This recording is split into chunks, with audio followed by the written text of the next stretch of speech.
नमस्कार, मी बळीराजा ॲग्रोटेकमधून किशोर एकनाथ तांबे.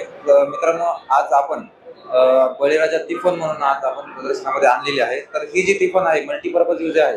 आपण याने फवारणी, पेरणी आणि सोबत कोळपणी पण करू शकतो. याचे वैशिष्ट्य म्हणजे पेरणी करताना आपण जर पाऊस वगैरे होऊन गेला असेल तर गाठीची किंवा वापसीची वाट बघावी लागते. तर या तिफनसाठी ती आपल्याला गरज नाही, कारण थोडीफार ओली माती असेल तर ही तिफन त्याच्यामध्ये पेरणी करू शकते. आता याची आपण 3 पानाची पेरणी आपण याने करू शकतो. याच्यामध्ये 2 रकाने दिलेले आहेत. एक खतासाठी आहे, हा बियासाठी आहे. बियाणे आपण कुठल्याही प्रकारचे बियाणे सोयाबीन, मका, हरभरा, तूर, भुईमूग, उडीद अशा प्रकारचे बियाणे या तिफनच्या सहाय्याने आपण पेरणी करू शकतो. पेरणी झाल्यानंतर आला फवारणी.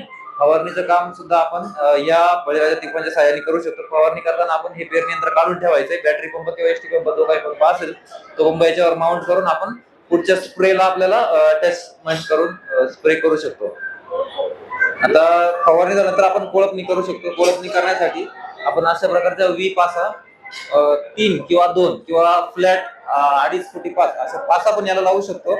सोबत बॅलन्सिंग व्हील मागे मिळतात. अंतर पूर्ण ऍडजस्टेबल आहे. हे पेरणीच्या पानाचा विचार केला तर कमीत कमी आपण 8 इंच ते जास्तीत जास्त 1.5 फुटापर्यंत पेरणी करू शकतो. हे ग्राउंड व्हील आहे. जे काही बियाणे असेल त्या बियाण्याचे अंतर कमी जास्त करण्यासाठी 2 दाण्यामधलं अंतर कमी जास्त ऍडजस्ट करण्यासाठी आपण ही ग्राउंड व्हीलचा वापर करतो, म्हणजे बियाणे टाकण्यासाठी.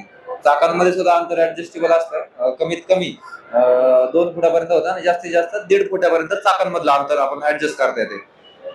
फवारणीसाठी आपल्याला 6 नोझल याच्यामध्ये दिलं. आता ही आम्ही जागा कमी असल्यामुळे छोटी नोझल लावलेली आहे. याला आपण 7 ते 8 फुटापर्यंत आपण लांबीपर्यंत नोझल याला लावू शकतो.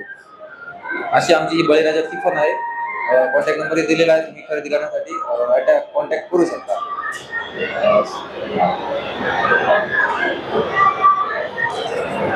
मित्रांनो, अशा प्रकारे बळीराजा तिफन तसेच फवारणी टोकन तुमच्याकडे चिखल वगैरे असेल तर पण अशा प्रकारचे यांना त्यांनी टायरच्या ऐवजी असे हे दिले आहेत, लोखंडी त्याला टायर दिले आहेत, जेणेकरून चिखल जर असल्या तरी पण तुमची फवारणी पेरणी हे सर्व काही तुमचं कंटिन्यू चालू राहणार आहे.